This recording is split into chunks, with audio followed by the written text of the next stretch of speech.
Sports fans, Monday night, Sports Hounds are live. Yet another remote broadcast audition of the Sports Hounds. We have special guests lined up for you. We apologize for the late start. We are working through some technical difficulties with Padres announcing legend, Mr. Bob Chandler, was the color analyst for the San Diego Padres from 1973 until 70 to 2003. 70 to 2003. 33 years, if my math is correct, which Right. it probably isn't. No, it is. We have that. As always, he's Brad. Frank's producing backstage, trying to get Mr. Chandler squared away. So we talk some baseball, talk some Padres. As always, we're brought to you by Dr. Paul Vidal, Specialized Physical Therapy. He's our doc. Make him yours too. Visit specializedphysicaltherapy.com. You don't even have to go to the office. Very quarantine, very COVID friendly. You have a video chat with him just like this. We'll get you all squared away. As always, we are also brought to you by Ambuck Services, the gutter and porch experts of South Jersey. Visit ambuckservices.com. Get your information on that porch, on those gutters as we get into the summer months here, post-COVID. We got a poll question tonight. Don't forget, we're streaming live, Facebook, Periscope, YouTube, Instagram. You miss anything on A2D Radio, you can stream us, podcast junkies out there, Spreaker, Spotify, iTunes, iHeartRadio, SoundCloud. The takeover is real. A2D Radio is everywhere. We're the fastest growing sports media company in the country. Brad, I don't know any media company that's doubled in popularity, doubled in likes, doubled in subscription during this global pandemic like A2D Radios. Get on the train now, folks, because it's leaving the station. We are taking over everything. Don't get left back. Our poll question tonight, Philly drinkers. I got my hat on. I got some merch coming in the mail. PhillyDrinkers.com. The stuff's it's cool. It's very warm weather friendly. They're comfortable, 100% cotton. We got hats, we got tumblers, we got swim trunks, we got everything you need. Represent A2D Radio, PhillyDrinkers.com. Go to the A2D section. It's has its special website. You go to the collections tab, you click on A2D, you get your merchandise. Our poll question tonight, which we are going to be hopefully joined by Bob Chandler soon. Frank is working his rear end off to get him on the air. Are the San Diego Padres a playoff team? Brad, it's close. It's close. We're gonna pretend that we're in the midst of a 162 game season here, and that there's not a global pandemic going on. I have to disagree for two reasons, and maybe Bob can offer us insights on why he thinks they are or not a playoff team. The team can hit. They add Tommy Pham, they add Machado, they have Hosmer, they have a plethora of guys in their everyday lineup. They have a couple starting pitchers I like, but I'm not sure if they have the 5-man rotation over a 162 game season to make the playoffs. And I'm not sure about their bullpen past Kirby Yates. So that's what I'm concerned with myself is the pitching, both the starting pitching and other than the Kirby Yates, who else in the bullpen is going to step up for them? They can hit, though. I mean, there's no question that they can hit. And I'll tell you what, in a shortened season, which is what we're going to be looking at if they play. And hopefully we can get to that with Bob as well, because it's kind of getting embarrassing at this point. Yes, but I mean, I'm going to assume that they're going to probably get like 80 games in just in that general area. That's just my uneducated opinion. In any event, when you're not playing a full season, when you're playing half a season, sometimes the pitching, rather the hitting, can carry the pitching.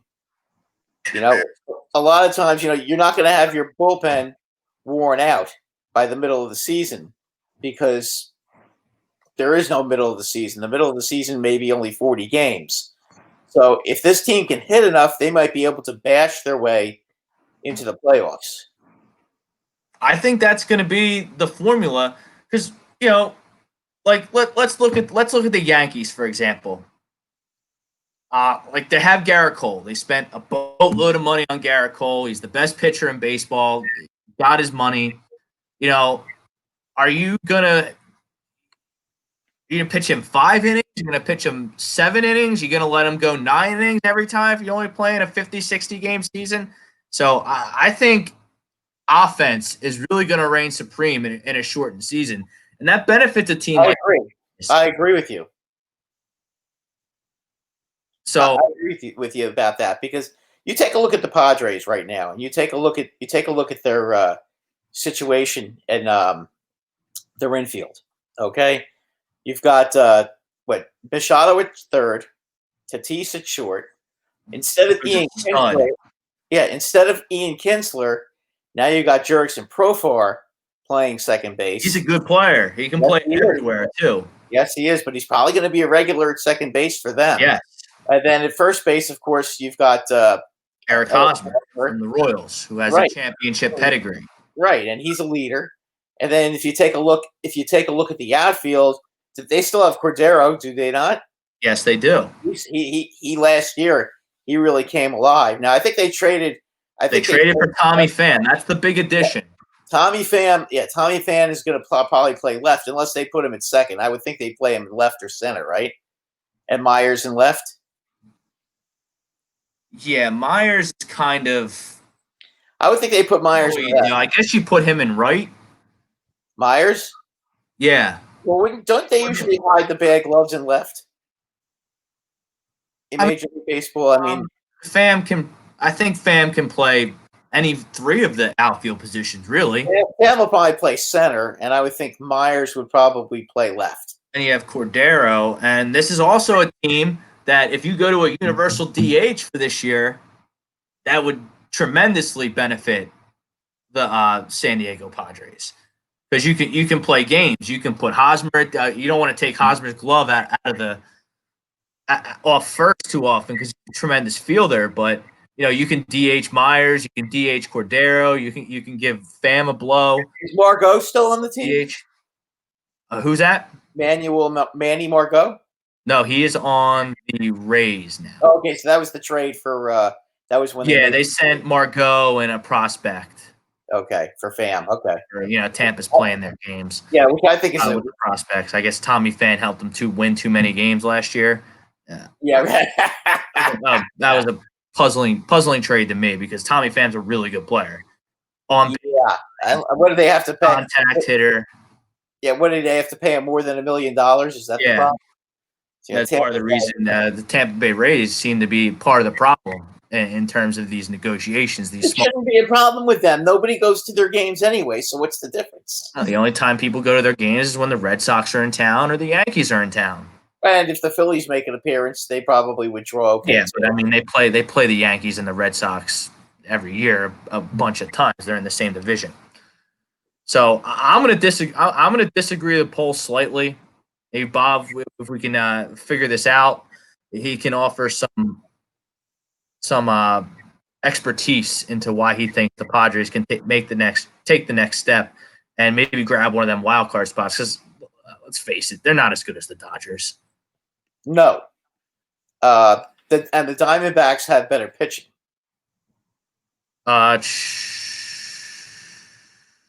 But again, yes. And Rob Povia makes a good point. I like Larmet and I like Lucchesi. I think they're okay. I'll tell you what, the unmentioned, maybe forgotten signing, and this is the guy that could really make a difference if he could come through for the Padres, is Drew Pomeranz. Now I know a lot of people are like, Drew Pomeranz, but lefty guy.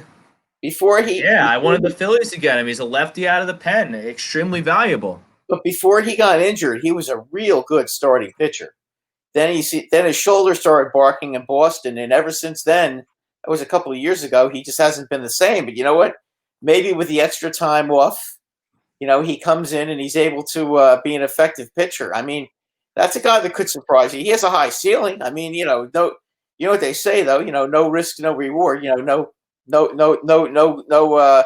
guts, no glory. We'll see what happens. Maybe he can revert to his old form. But they really do need an anchor to their pitching staff. They really do. If they had one, they'd be very tough to beat. And then we have Jeff Jaeger, former All-Pro kicker in the early 90s. He'll be joining us at 8 o'clock. So it's a California edition of the Sports Hounds tonight. We're talking some Padres right now. We're talking some early 90s football with Jeff Jaeger. Really, if you look up his stats, folks, I mean, he's a tremendous kicker. Led the league in points, one of the all-time point scorers in Raiders history. You take a look. I'll tell you what. You take a look. Drafted in the third round of the NFL draft, which these days is absolutely unheard of as a kicker. Yeah, and of course Cleveland drafted him and they let him go. It's shocking.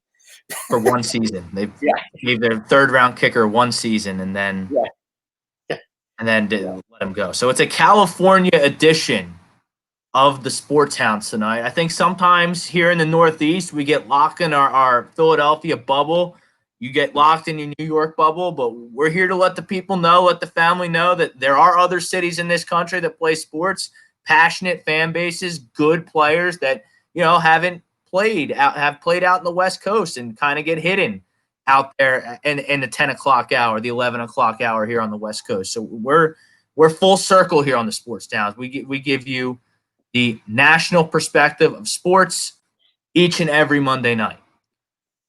So let's get to some comments before we just absolutely crush these MLB owners for just being total beat-offs.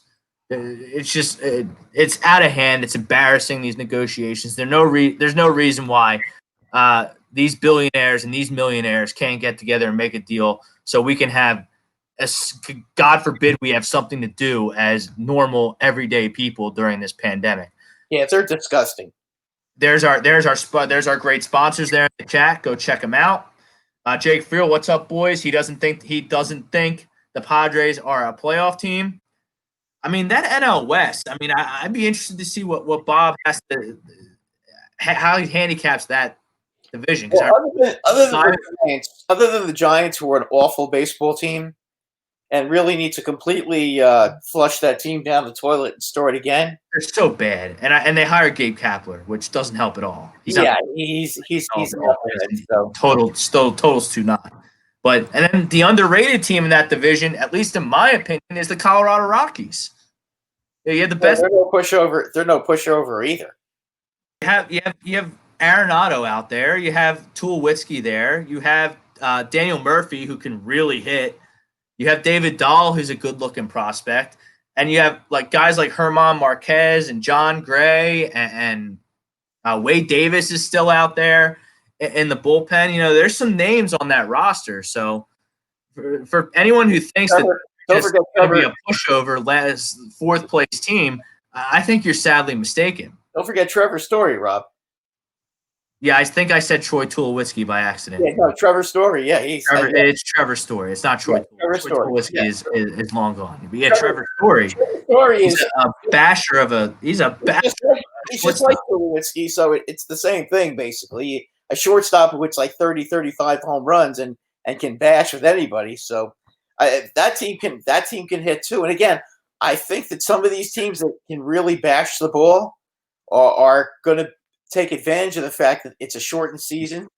Pitching always catches up with you in the end, but in a shortened season, maybe it doesn't.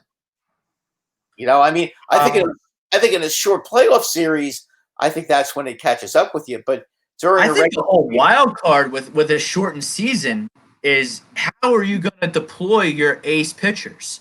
How are the Phillies going to deploy Nola? Are you just going to go out there and say, yo, Nola, go give me 9 every time if there's only going to be 50, 60 games? Or are you going to play games with his innings? You're going to have them all pitch 5 innings and let a shaky bullpen, to say the least, take over. The same thing with Garrett Cole with the Yankees. You're paying him all this money, and there's only still going to be 76 games. That's the latest proposal. We're going to get to that in a minute. Why would you not? I would, if I'm the manager, if I'm Aaron Boone or Joe Girardi, I'm giving my ace the ball every 5th day, and I'm saying, go give me 9, man. You ain't coming out. Because I don't have the horses in the bullpen. Because you can't give away games in a 76-game season, in a 50-game season. You know what I'm saying, Brad?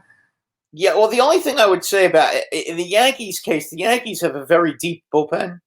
It's probably not the best example. Yeah, that would be because they're just stacked, loaded everywhere. Paxton can give you a 2-hit shutout anytime too, and so can Tanaka. So I mean, that's kind of a different scenario. But most teams who have that one real ace kind of pitcher, you wonder if they're going to like only pitch him 5, and then if they get a big lead, have their bullpen finish it out, and try to get them ready for maybe to go on 3 days rest once in a while and try to get them as many starts as they can. That's an interesting point. I mean, I could see that happening. I'm not taking a guy like Aaron Nola out at all. Well, I'll tell you. Let me ask you this, and just for the sake of argument, okay? Aaron Nola's pitching against the Pirates, okay? Phillies have an 8-0 lead after 5 innings. Yeah, I mean that's a little different. Okay. I think I'm taking Nola out, and I'm going to get the bullpen in there, and I'm going to trust that the Phillies are going to hang on to that game, and I'm going to get Nola back out there in 3 days. Especially that is an interesting point too. I mean, why not? You can get these guys some three, and if you can get them to do a couple of outings on 3 days rest, that would behoove you in the playoffs because they've done it. The problem is with that is why should Aaron Nola go and risk his health pitching on 3 days rest when these owners clearly aren't negotiating good faith? The owners are negotiating right now not to play, in my opinion. Yeah, they don't want to lose money ever. I mean, they won't even sacrifice. They won't sacrifice one season because they don't have the foresight to realize that if they sacrifice this season, they're going to lose a ton of people next year. Yes. Not to mention, Troy Tulowitzki did retire. I meant to say Trevor Story. I said Troy Tulowitzki. I misspoke. Trevor Story plays shortstop for the Rockies, and he's a damn good ball player. And the Rockies aren't going to be a pushover if they ever get going here in 2020 in terms of baseball. No, they can hit the ball. Malcolm's in the house. He also disagrees to the poll. Love the core that the Padres are building. Tatis Fernando Tatis Jr. is a pimp. Yeah, he can do it all. Well, you put him, Machado, Pham, and Hosmer together. You got 4 very dangerous hitters. And the way Frankie Reyes came on last year, I mean, that team can hit. Even Mejia, the catcher, is not bad. He can put his bat on the ball. Big time prospect, mate. I mean, Mejia. That team can hit the ball. I mean, again, we don't know about their bullpen. They're in a very tough division. I mean, Brian Daly disagrees with the poll. They're getting close. They have some nice pieces, but not quite ready to put it all together yet. Yeah, I'm sort of agreeing with Brian in that. I think they're again, they need that anchor on their. I mean, if Jay Peavy, if they had a young Jay Peavy on their team right now, that's really right. That's kind of what they need right now. They don't have to necessarily have the best pitcher in baseball, but they need that one anchor, that one guy that is going to go out there and. Yeah, they need a vet because they got some young. They got young pitchers. They got young up-and-coming pitchers. Now, maybe these young guys will just blossom into superstars right before our very eyes, and the Padres are going to be fine. I don't know. I can't answer that. Well, again, we have to play. They need a guy like let's say they signed Madison Bumgarner in the offseason. Like just a guy, a grizzled veteran that has that dog in him that can, be a leader and guide this young pitching staff, to potential dominance. Rob Povia, he agrees to the poll question, so he thinks the Padres are a playoff team. Tommy Pham is a huge addition, especially in the on-base and runs department. Plus, young pitchers like Lamet and Lucchesi are going to take the next step this year to make this a strong rotation. I love Joey Lucchesi. He's watched him pitch. He's got that tall, lanky, lefty build. Yep. The tools to be a 200 strikeout guy. They play in potential They play in a stadium that's not easy to hit home runs. So you're best off having a line drive type of hitting team. And they got a lot of guys who hit line drives. And Manny Machado, Well, when he hits the ball, if he hits it hard, it's going to be a home run in any park. So it doesn't really make a difference. And the same goes for Eric Hosmer as well.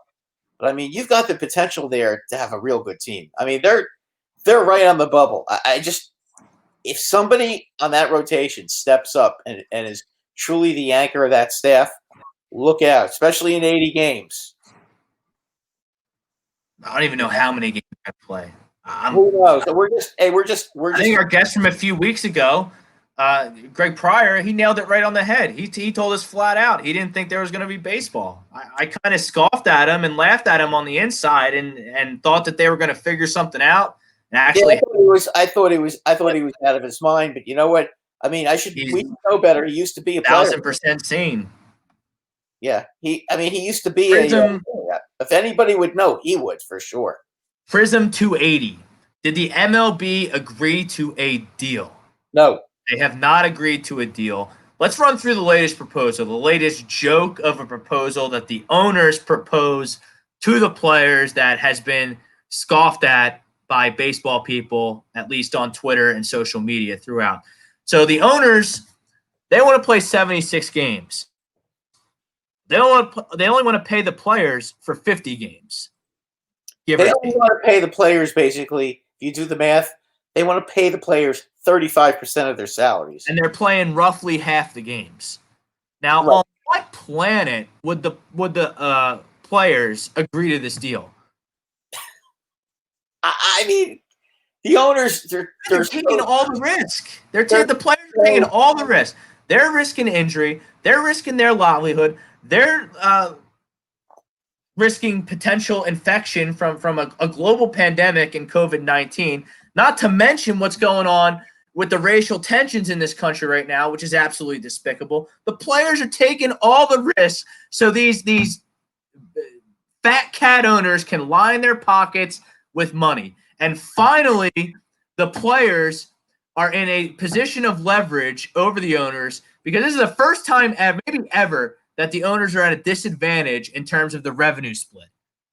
First time ever, because these small market BS teams like the Pirates, who don't want to spend any money ever, like the Rays, who don't want to spend money ever, like the A's, who don't want to spend any money ever, like the Mariners and the Baltimore Orioles, who are blatantly tanking this season, they don't want to play because they're not going to get the gate money when the Yankees come to town, when the Red Sox come to town, when the Dodgers come to town. And it's absolutely despicable. They should be absolutely ashamed of themselves. The plan should be, let's play 80 games. You guys are taking all the risk. We'll pay you for 100 games. We'll pay you for 110 games. They've already agreed to salary reductions, Brad. Am I correct? No, I know. The only thing the owners did do where they actually tried to be reasonable was they did offer to waive the qualifying offer agreement with the first round draft pick attached. Okay. They did agree to waive that and let the players. Hey, but I like that. But I like that rule because even though the Oakland A's and the Royals and the Pirates, they in no way could they ever outspend the Yankees. So there needs to be a handicap system. So if they develop a player and they can't afford to play him, they should get something. So I like the qualifying offer. Yeah, but the players hate it. That I understand. Yeah, the players that also get. I know that they're at odds. But the players hate it, and that's the owners are trying to throw them a bone with that. But how many players does that affect? Maybe 150, 200 players. That are going to be free agents. Why? Because what's the players' main beef with that? Well, because a lot of teams don't want to give up a first round pick. Yeah, but let's say Garrett Cole. I know he came from the Astros, and it's not the best example. But let's say Garrett Cole was developed. He stayed on the Pirates. He didn't get traded. Garrett Cole hits the market. Do you think the Yankees are going to give a flying fart if they have to give up a first-round pick to sign Garrett Cole when that's the missing piece? No. So what's the difference? What's the big deal? So I actually like that, and I like the revenue split. Well, I'm going to give you one example. A guy like, say, Dan Murphy. Okay, Danny Murphy. That's now that was on the Mets and is now on Colorado. Okay, Yes. and I think he was on Washington. Yeah, he was on the Nationals as well. Yes. Right. He ended up getting it. The only reason that the Mets lost him, the Mets thought that they would be able to keep him because he got, I think, a $13 million qualifying offer or 14, something like that. And he ended up getting a 3-year, $36 million contract instead. But he felt that he would have gotten a much higher contract if there was no first round pick to be given Well, up. that's a legitimate beef. And look, there's no system that's going to be everyone's going to be 100% happy with. No, and I get that. I mean, that's part of the problem. But I don't understand. But my problem is we talked about it last week. This country needs baseball, and we pointed back. At least I did to the horrific terrorist attacks of 2001, and how baseball healed the city of New York and healed the nation. The 2001 series and that stretch run by both the Mets and the Yankees healed the nation. Whether you were a Yankees fan or you hated the Yankees or you were a Mets fan or you hated the Mets, you were deep down, if you have a heart in your chest at all, you were pulling for that team. You were tuning in to see. And it was one of the greatest series of all time. In 2001, I was rooting for the Mets. You know, the only other time the only other time in my life I ever rooted for the Mets was in 1986. And that was very difficult to do, but I mean, they were playing the Red Sox. So, and the Red Sox, man, they made you happy that year. Well, they blew it, yeah. Yeah. Buckner. Yes, Buckner. And the next night, I think Clemens choked. Clemens had a 3-0 lead against the Mets. Yeah, they put that mope Bob Stanley in. Like and Calvin Schiraldi. He just looked like a loser. Yeah, and Calvin Schiraldi, a guy who choked with the Mets, and the Mets let him go, and he ended up choking with the Red Sox. Oh, what a disaster!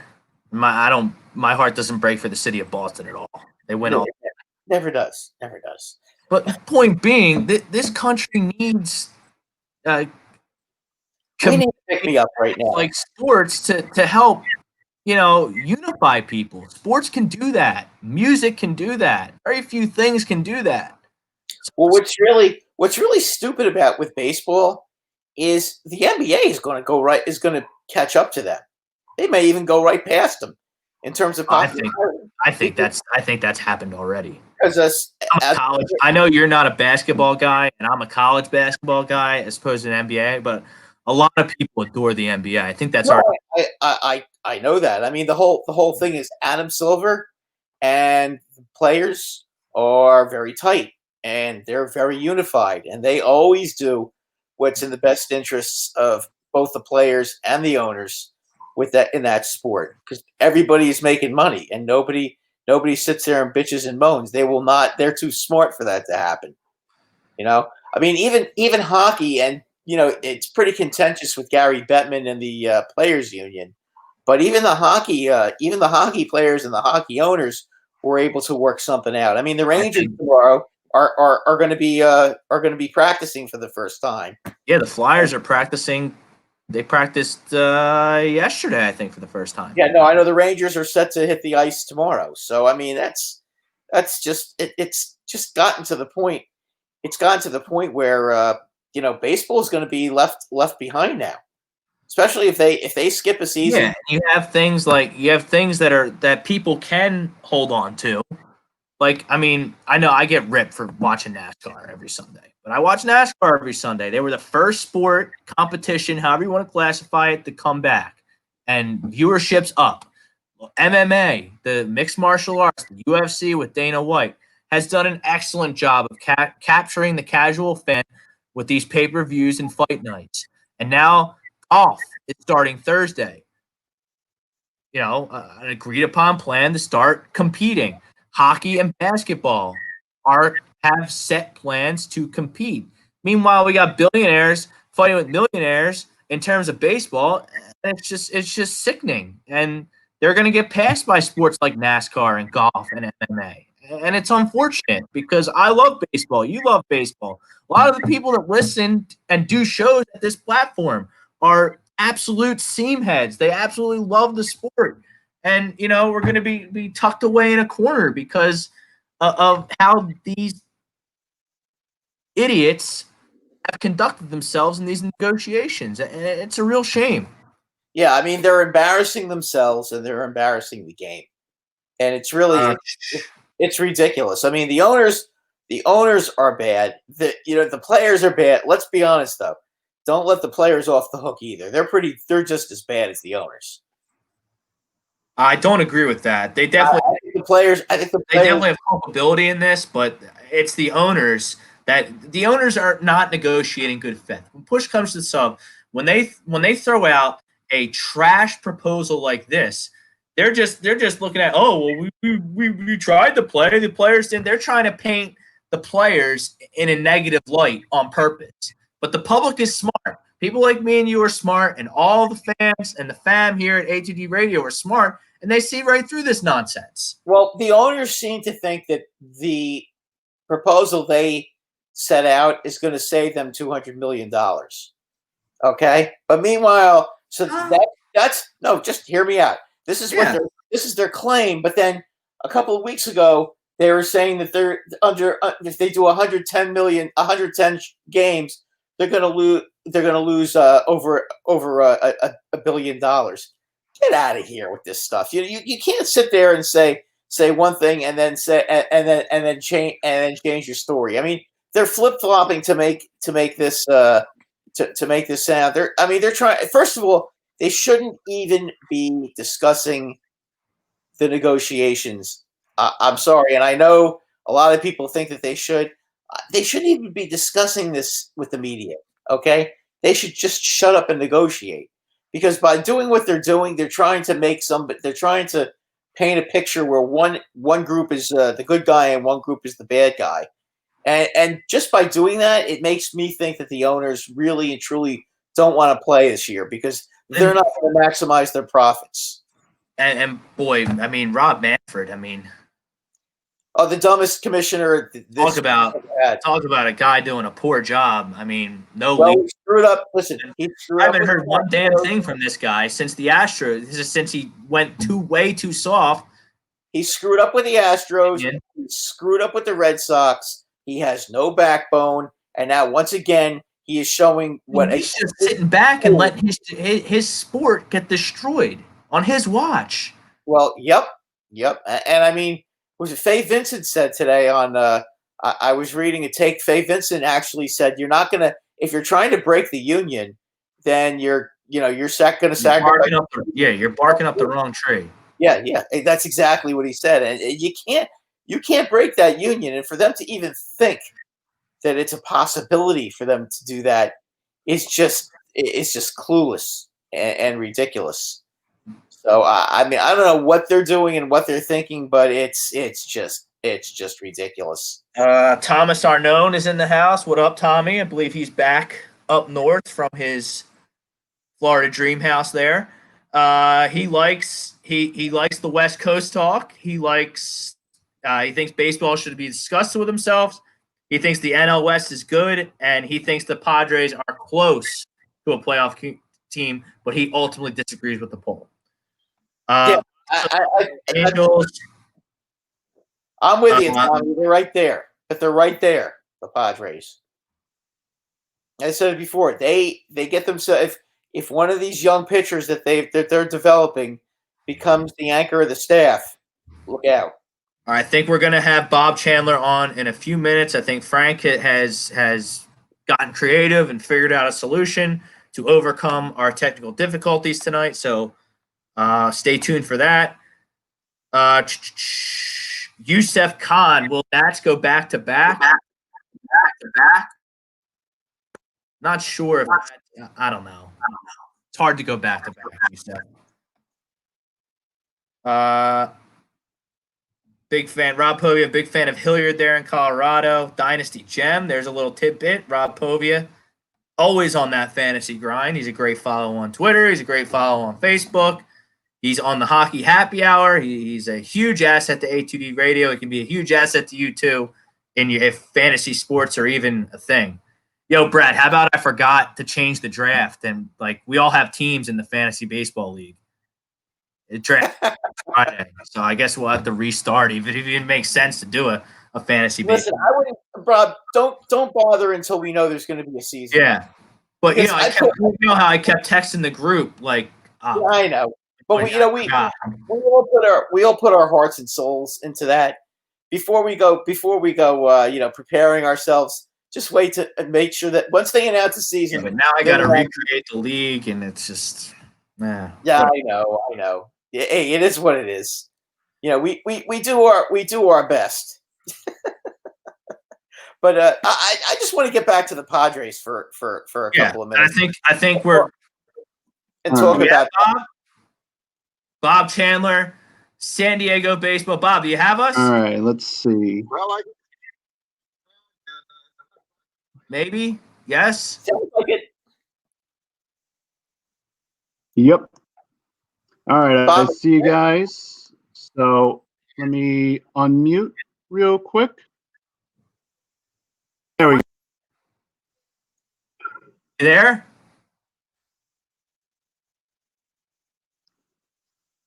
Uh-oh. Yep, we're here. Don't have me. I'm on speakerphone for Bob. Okay, can he hear us? Can you hear? yes, I can hear you. Okay. Great. Oh, that's okay. Great. Bob, thanks for coming on. I know it was a really hurdle with the appreciate technical difficulties, but we appreciate you having you. You're regarded as. But I think we should blame this on the players and the owners. Yeah. Well, what's your take? We've kind of been off on tangents. I mean, I'm pretty against the owners here. I don't think the owners are negotiating in good faith at all. I think they're negotiating not to play and trying to paint the players in a bad light. What's your take on this? Well, I mean, both sides try to make themselves look good and the others look bad. But I have a son-in-law who works in the accounting department of the Padres. He tells me they're bleeding red ink. I mean, there's nothing to forget. Everything going on. And actually, if they don't play the season, the Padres have already received one television payment from their regional sports network, and they probably have to refund a big portion of that. Unless they can work something out, for next year. But I mean, it's a legitimate thing right now. The owners are really worried about how many people, not only this year, there may be nobody, maybe get some spectators later in the season if they start the season. But who knows what's going to happen next year? So I mean, they're concerned about a lot of things, and they still Manny Machado said, sure. All right. Obviously, you get a young, up and coming team there in San Diego. You were the announcer, the color man there from 1970 to 2003. What kind of team? You still follow the team closely, obviously. What kind of team you think the Padres have? Can this team make the playoffs? Yeah, it's possible. About 5 years ago, they tried making deals and bringing in big name free agents like Big Kimbrel and Matt Trump and Dustin Upton, and it didn't work. It was not a sound team. This was in 2015. So then they decided, okay, what we want to do, and I think the Phillies did this a little bit. The one branch, of course, the Cubs did it, the Houston Astros did it. You just kind of set yourself down to the bare bones and rebuild your team. And the Padres did spend $80 million signing a bunch of young international players. And some of those now are starting to feed into the system. They've had some good drafts. They made a fortunate trade to bring in a young kid named Fernando Tatis Jr., who might be the most exciting player in baseball. Yeah, we love him. We were talking about him before. What did he have, 20 home runs and 300 at-bats last year? Well, he played just a couple of games over half a season, 84 games. And he hit 20 homers and stole 16 bases. And he was 20 years old. Yeah, and in that ball, and playing games in Petco, which is not easy to hit home runs. No, it isn't. But I've been involved with the Padres from the very beginning. Their first season of 1969 as a big league team, and then started doing the TV games in '70. I've seen every player come into this system. I've seen Dave Winfield and Tony Gwynn, Robbie Alomar. In my opinion, none of those guys have as much talent as Fernando Tatis Jr. does. That's Wow. extremely high praise. So just to clarify, you think Fernando Tatis is the best young player you've seen come through the Padres ever? Ever. I love Robbie Alomar. I hate it when the Padres traded Robbie Alomar because I thought he was going to be a Hall of Fame type player. And I liked everything about Robbie Alomar. And what I'm going to say is not a knock on Robbie. It's just my observation. I watched Fernando Tatis Jr. in spring training a year ago, and I thought, Tatis Jr. has more range than Robbie Alomar did. He's got a stronger arm. He runs faster. He has a lot more power, and he's a better hitter. And he's got the kind of personality that gets people around to play harder. He plays with such enthusiasm, and it's just a natural instinct on his part. He started something last year. He's from, the Dominican Republic, and he played for his dad over there. Fernando Tatis Sr. was the manager. Hit a 3-run homer to win the championship, but he has a real feeling for the sugarcane workers. And so who labor in the field for many hours and don't make much money. So when he joined the team last year and started playing, he developed what he called the stuff. He would you pull the sugarcane down and cut it. So it's the sugarcane top. And every player, when they got a hit, got to first base, they did the sugarcane chop. And a lot of people misunderstood what was going on there, but that's what it was. It was the sugarcane chop. And then they'd call up players later in the year for the minor leagues, and they do the same thing, man, because he's got him going with that sugarcane chop, and he does it with a big smile, and then he'll steal second base. So he is definitely going to be the building block of the future for this team. Now, a lot of our comments, our poll question tonight is: are the Padres going to be a playoff team?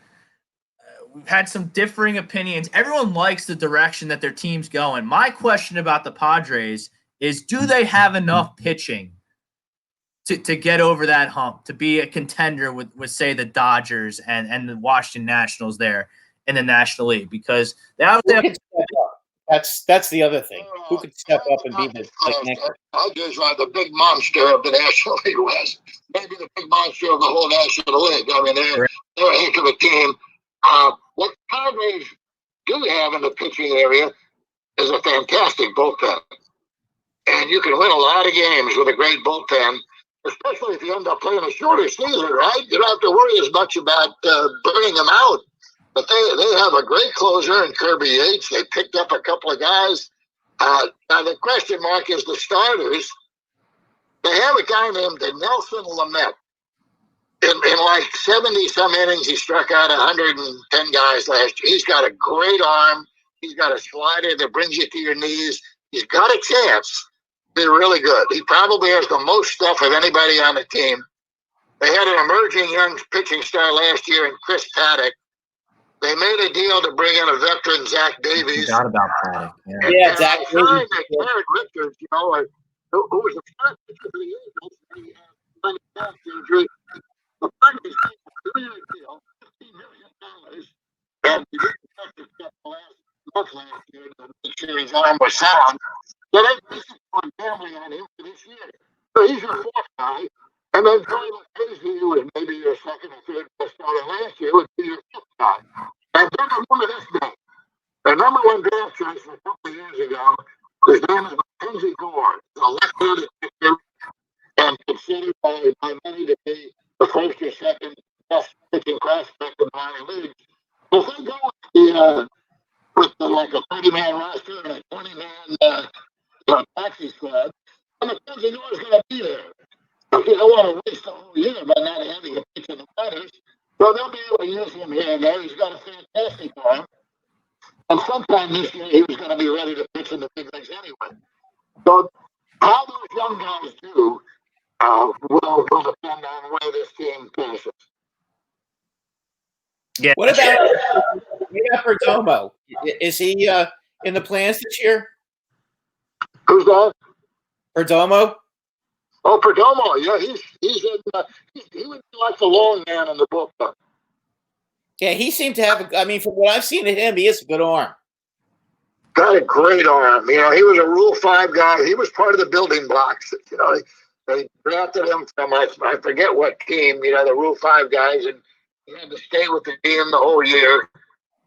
And now he's got a little maturity to him. He still has that great arm. But there are 4 or 5 guys in the bullpen who are ahead of him. And they signed Bob Ranch from the Red Sox. He had played with us before as a starter. And now they signed him as a free agent for the bullpen. He became a dominant left-handed baseball last year. He ended up a contract in the Padres. And out of the bullpen, he throws 5 miles an hour. And he's the number 1 left-handed guy with Kirby H, the number 1 the closer. They picked up Emilio Pagan from the Tampa Bay Rays, who had like 20-some saves last year. He's got a good arm. Kind of tailed off there. Bob, if you can still hear it, we had Greg Pryor, former White Sox Royal utility man, played in the 80s. We had him on a few weeks ago.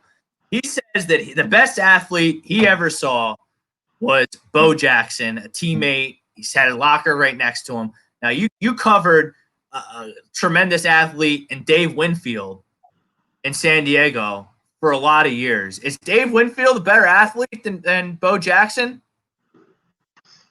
Well, Dave Winfield was a terrific basketball player at the University of Minnesota and could have played in the NBA. And he had the NFL teams that were interested in him as a tight end. A couple of good basketball players like Tony Gonzalez and the Charger tight end, whose name escapes me for the moment, who were great basketball players in college who became great players. Winfield's another great player. He's played more sports than Jackson. Bo Jackson was maybe the most explosive athlete I've ever seen when you talk about they could do on a football field. As far as he could hit a baseball. One from me, Bob. The Ozzie Smith. He's an interesting kind of a guy. You know, when he was with the Padres, he committed a lot of errors. I mean, he had a lot of range, but he seemed to commit a lot of errors. When they traded him, I think they traded him for Templeton, right? Yes. Yes. What changed when he got to St. Louis, do you think, that made him become from a decent player to the Wizard of Oz? I mean, how did that happen?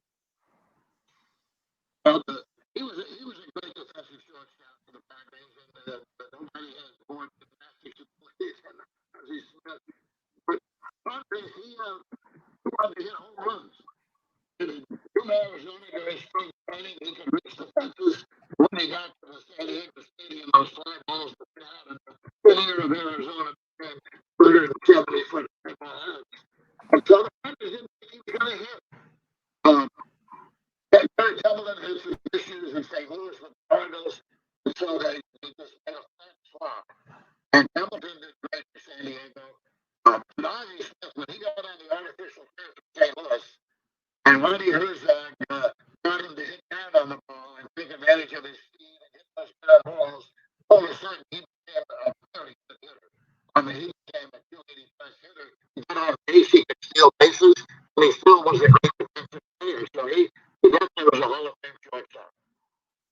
One more for me before I go. Tony Gwynn, is he the best hitter in the last 50 years in Major League Baseball?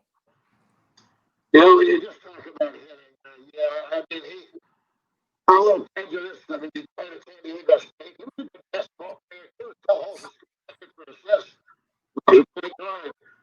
But in terms of pure hitting, what he could do, he average stuck out. You look at his batting average against all Hammers, Maddox, Osmo, Tommy Gavin, hit over 300 against those guys. Hit like 450 against Frank Maddox. Madison, he was the one guy he just couldn't figure out. Tony studied his craft. He had a lot of ability, but he got a hit from another standing and Ted Williams late in his career. Williams told him, you'll never be a complete hitter again until you turn on that inside thing, try to drive him. And Tony tried to try that. And he ended up hitting 19 homers, and he drove it over 100 tons, and he still hit 250.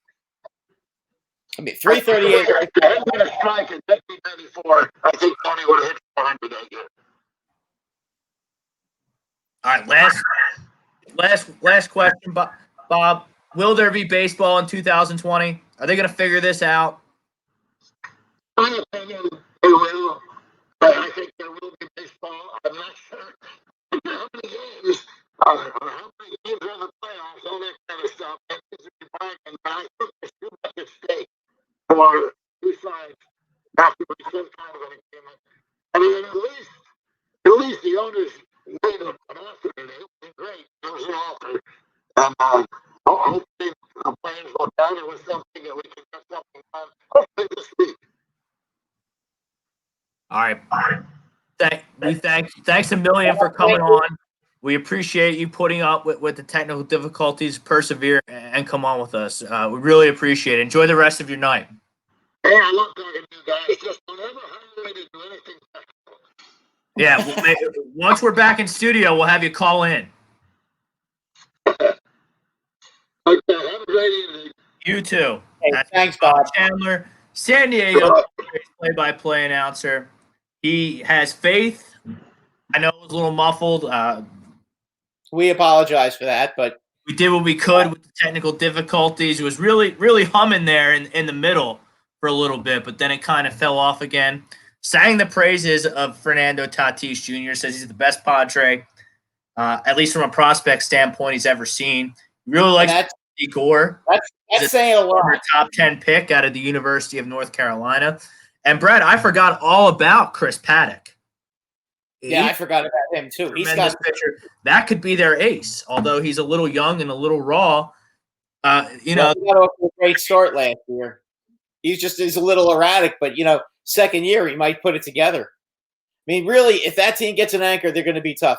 We have Jeff Jaeger here now, guys. Jeff Jaeger, former All-Pro Kicker, the Browns, the Raiders, the Bears. Jeff, how you doing tonight? Thanks for coming on. California Night rolls on here. Doing great. How are you guys doing? We're fantastic. We need sports back. Oh boy, count me in for that as well. We're relying heavily on the great guests that we've been able to book over these last few weeks. And obviously, you're a big part of that, so we certainly appreciate it. I'm going to dive right into it. Jeff, I'm fascinated by your college career, first and foremost. You replace a first-team All-American. You're a walk-on guy from Washington, and you get picked in the third round by the Cleveland Browns, a pick that's – a kicker getting picked in the third round. I mean, that's unheard of. Yeah. I mean, that's almost like Ray Guy-ish, if you think about it. Well, not quite, Ray Guy or Sebastian Janikowski, but it was pretty high. Yeah, absolutely. Did you enjoy your time there at Washington and saw your college career a little bit? Yeah. I was born and raised in Seattle, so playing at Washington was definitely a dream for me. And I as you said, I was a walk-on, and at that time, my senior year in high school, our team wasn't very good, and heck, I was a better punter than I was a place kicker. And I got into school at UW, and I was going to go there anyway. And luckily, I had a chance to walk on to the team, and got there and got hot. Now, you get drafted by the Browns in the third round in 1987. You have a pretty good season there with the Browns. You still have records there, tied by Zane Gonzalez. Only 1 year with the Browns? What? Oh, let me tell you what, right now. So let's go back in time here a little bit. But Matt Barr blew his knee out in the playoffs in '86. And, if you recall at the time, the Browns were really good. Mm-hmm. And if Matt wouldn't have blown his knee out, there's not not a chance they would have drafted me. I mean, for my money, he's the best mudder I've ever seen, kicking in Cleveland in that old stadium, nasty grass, wind, cold, all that. He was fantastic in that. And so long story short, they drafted me, and I got off to a pretty good start. And then Jeff Gossett, who was my punter and holder the whole time I was with the Raiders, was also my punter and holder when I started with the Browns. And I got off to a good hot start with him. And then they cut him.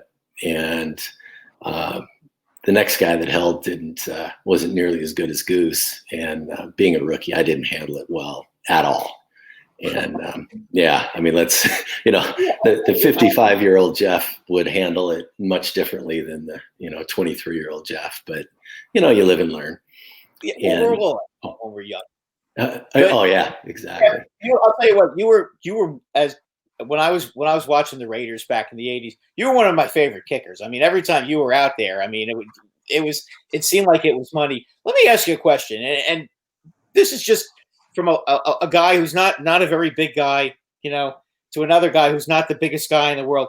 When you go out there and you have to kick off, I mean, what's that like when you see all these guys that are outweigh you by 100 pounds that probably because I can remember some of these kickers just getting clobbered going down the field. What was that like? I mean, was that a little bit intimidating to do that?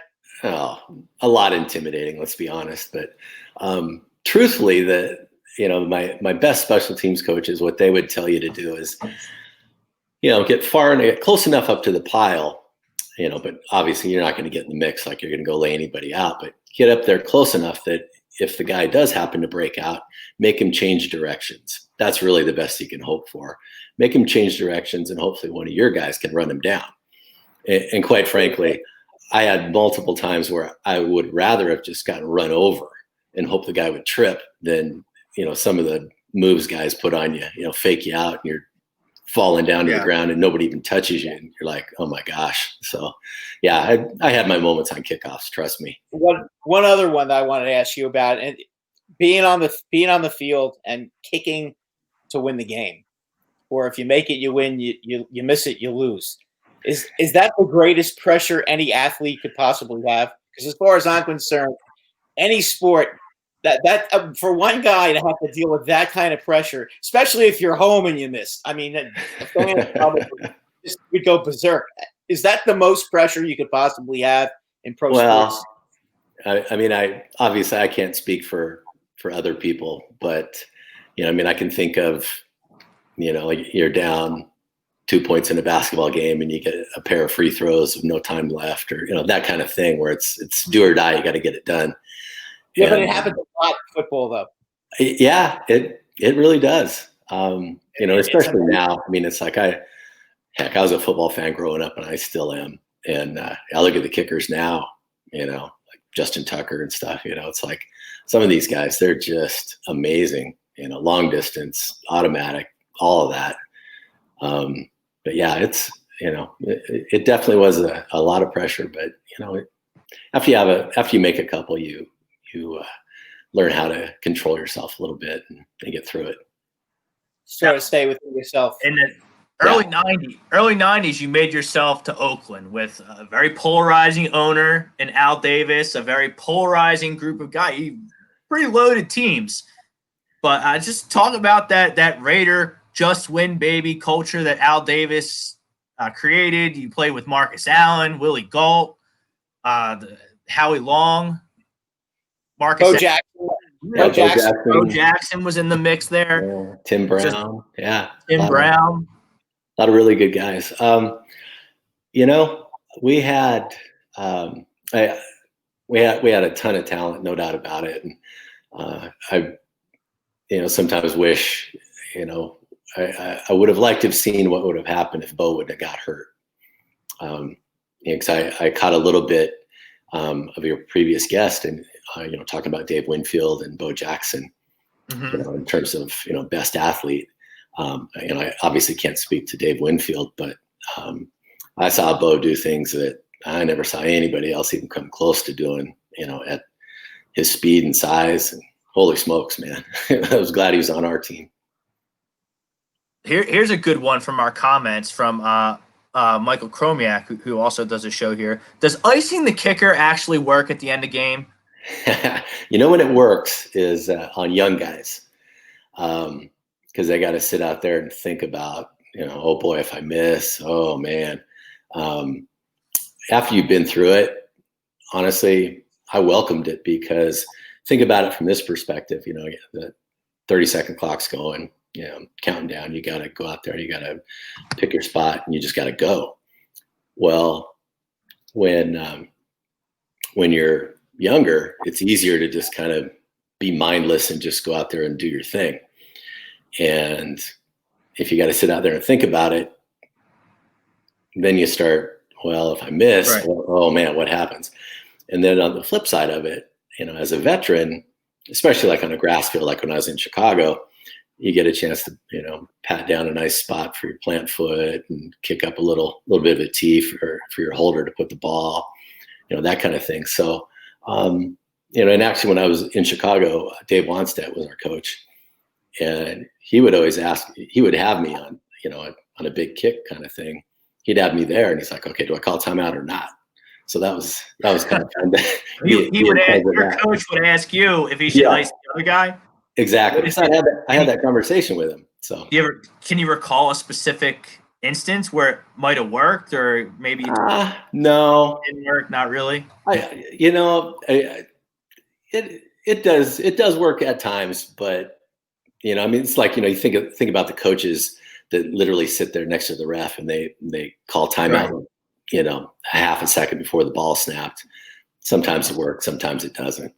Because when they call it too late and they snap the ball and the kicker sees it go through, is that a boost? Like, oh man, I just made this big kick for nothing. Well, see, that's the thing. Think about it. It's like, okay, if you make it, you're like, oh, it really depends on your mindset, because it's like, hey, I made it, I can do it again. Or there's some guys that look at it like, well, gosh, I already made that, man. I don't know if I can do it again. So it really depends on your confidence. Yeah, I mean, icing the kicker worse. I mean, we're in the Philadelphia area. Brad's a Giants fan. I mean, they've iced Cody Parkey. I don't know if you recall a few years ago in the playoffs. He made the first one and he double doinked the second one. The Eagles, unfortunately, went on to lose the next game to the New Orleans Saints. Yeah, it can happen. Trust me. I mean, Jeff, obviously, about 1990. Okay. When the Raiders played Buffalo. Okay. Now, I know that's probably a sore subject, but I just got to ask you, because I just couldn't understand how and I know you had nothing to do with it, but how that defense just couldn't stop Buffalo at all. I mean, well, a couple of things. That was the week after Bo got hurt, and I think that really took a lot of the wind out of our sail, because again, until he got hurt, I mean, he was Superman, and I think we all felt very down, that he wasn't going to be there. And I got to tell you, standing up on that field that day, I don't know what the deal was, but I don't know if they had better shoes or what, but that wasn't going very good. And flat out, I mean, they were no joke. I remember sitting on the sidelines with Gossett, and it's like 41-3 with a minute to go in the first half. And we're like, ugh. Can we just go home? I mean, it was. Yeah, was that a tough field to play on? Well, I could definitely speak from the kicker perspective. Just super windy. I played there. God, I bet I played there 5 or 6 times, and played another playoff game with the Raiders there. Cold. Played there early in the year when it was 85 degrees, and but kind of windy. And then I'm sorry, go ahead. Tough place to play then. Again, from a kicker perspective, So now, obviously, I mentioned before, he's a New York guy. I'm the Philly guy. We're notorious to be rabid no nonsense, love our sports type of fans. Do you recall any specific events with the fans or a specific moment? Well, either his Giants or my Eagles. well, if you have a quick second, I'll tell you the genesis of my learning how to deal with pressure, and it was in Philadelphia. So you're gonna love this one. You'll go back in the Wayback Machine here, and you'll be like, okay. So my college career started all 4 years. Played. The only kick that I ever had at the gun was my last home game against UCLA. And that was just for a tie, a 27-yarder. And, so I made that. Okay, great. And in Cleveland, I never had anything at the gun. And so in '89, my first year with the Raiders, we're playing in Philadelphia. And it's at Veterans Stadium, windy. I remember it was, I don't want to say it was like late October. It was kind of a really cold day, windy, and I missed a 27-yarder in the first quarter.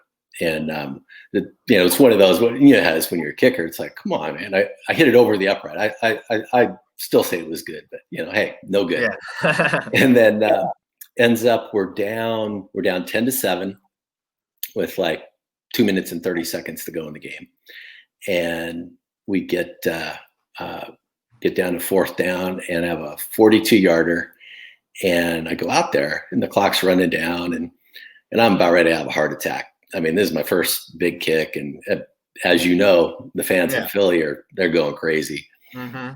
And the clock's ticking down, and Gossett comes out there, and I mean, God, he played 17 years. He'd seen it all. Nothing fazed him. He's sitting out there. He doesn't have his chin strap on, and so he's just down in his stance.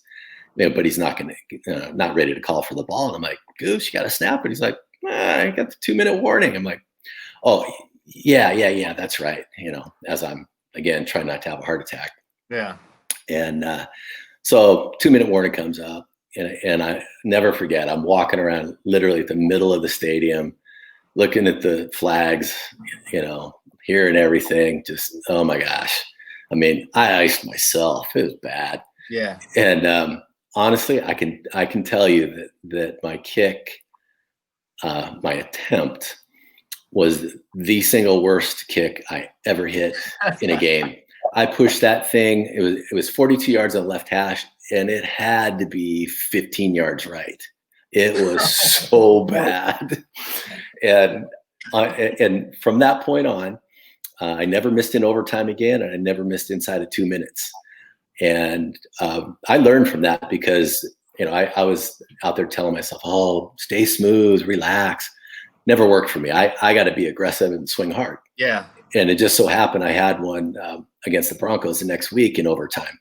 And I made that one. But so as a Philly fan, I'm sure you go look it up and you'll be like, he wasn't lying, because I took the gas on that one. That was bad. The points were tough to, 10-7.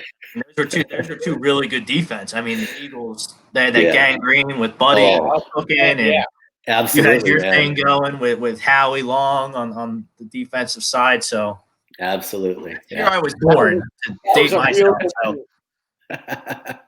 But that's a great story. So you iced yourself. You didn't even need Buddy Ryan to ice you. No, I didn't. I just did it myself. We had another great question here in our comments.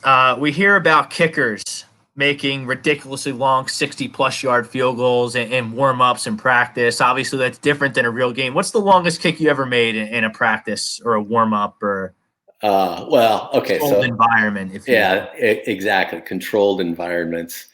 First of all, I would say that strength-wise, I am from a different era compared to the guys now. So what I'm about to say, I guarantee you, Janikowski and plenty of other guys could hit it even farther. But when I was with the Raiders, we practiced against the Cardinals a few times at Northern Arizona University in Flagstaff, which is like 5 miles up in the altitude. I don't know what it was, but definitely at altitude. And I made a 73-yarder just pre-practice, a snap and a hold, but 73-yarder.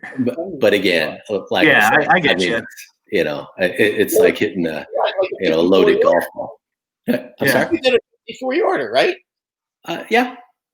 Yeah, I mean, you were kind of ahead of your time. Let's be honest. The kickers in your era, most of them were not good from that far out like you were. You were definitely ahead of your time. Well, thanks. It's kind of one of those things. I mean, I had some good moments, absolutely.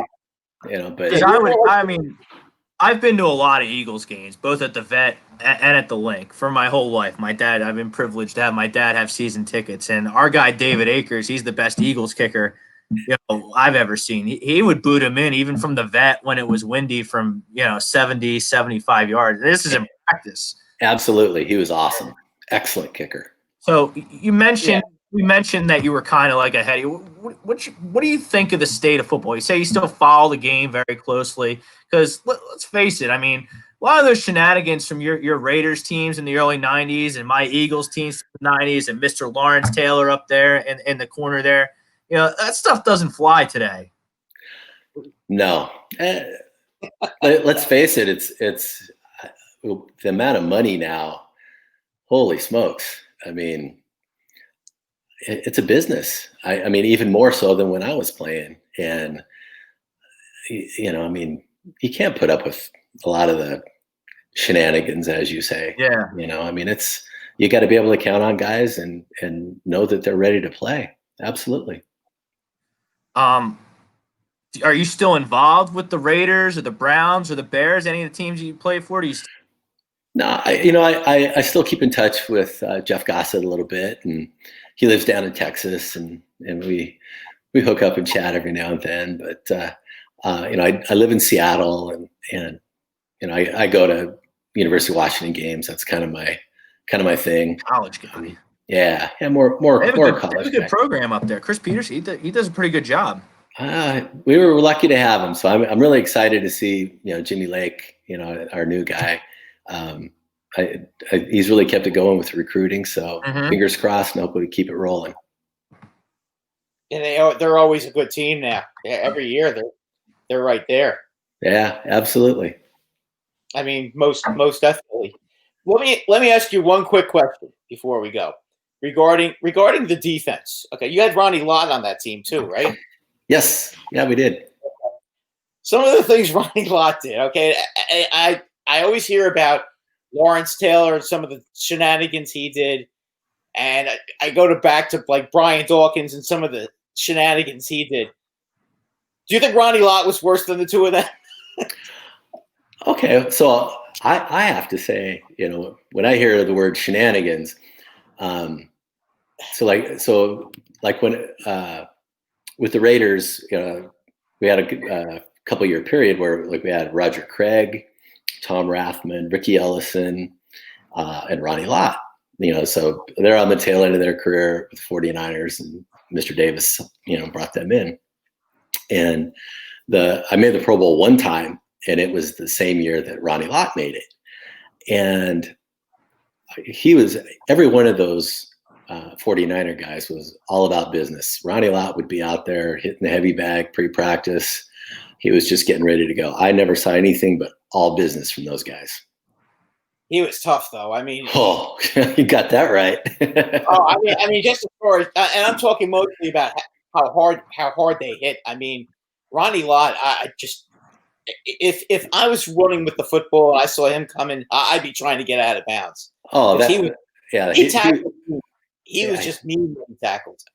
Absolutely fearless. Yeah, it was as a football fan and player, very lucky that I got to play with him. It's pretty cool to be able to say I played with him.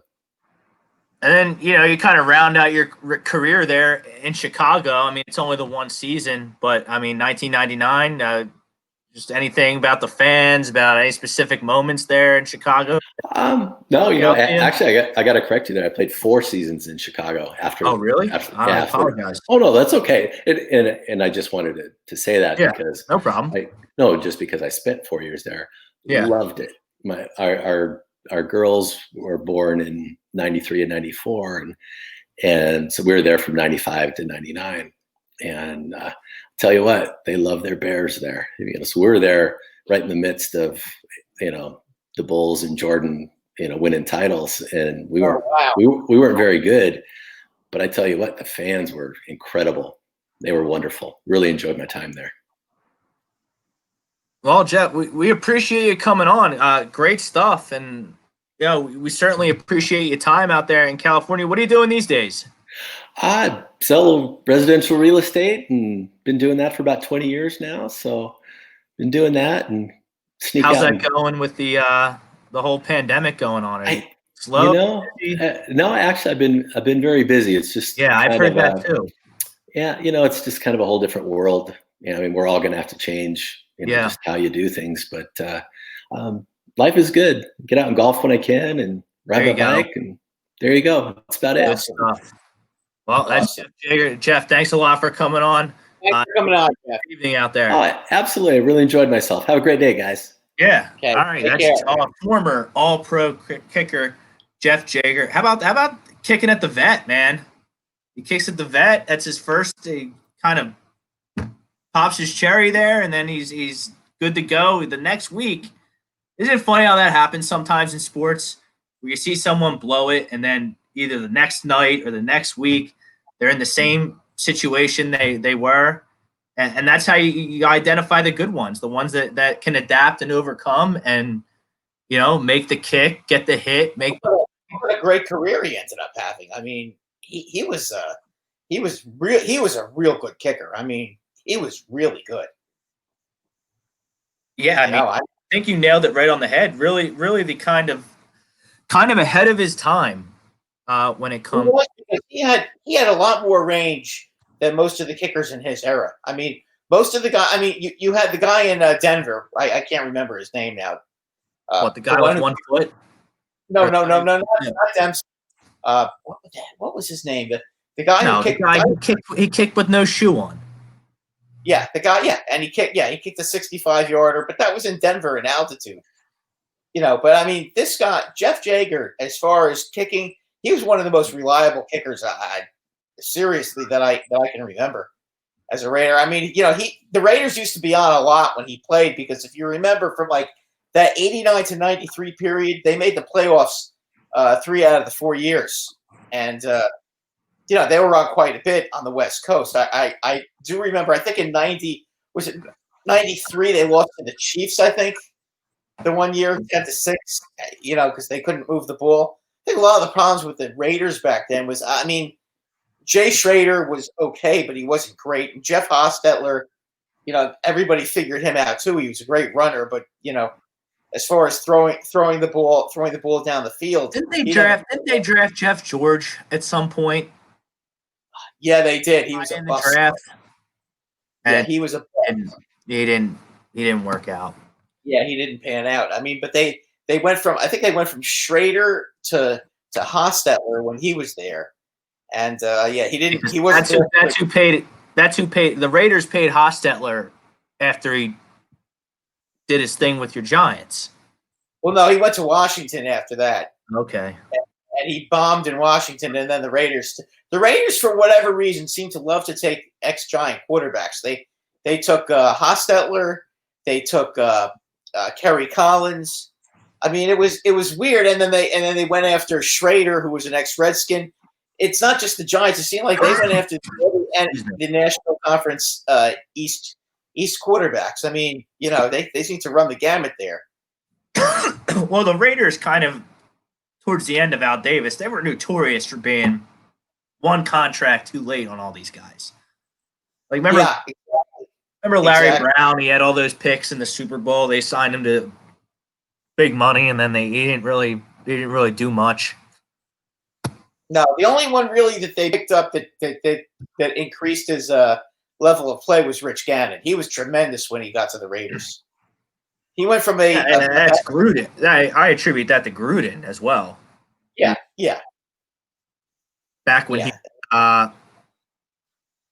think Jeff played mostly for Art Shell. I did not think Art Shell was a great coach. I think he was part of the problem. I think that game against Buffalo, I know that I I get it. That was a great team, and Well, that's good Jeff- insight with the Bo Jackson injury. yeah, I didn't even I realize wouldn't have that. connected, being not really, being 1 year old during that era. I would have never have put that together.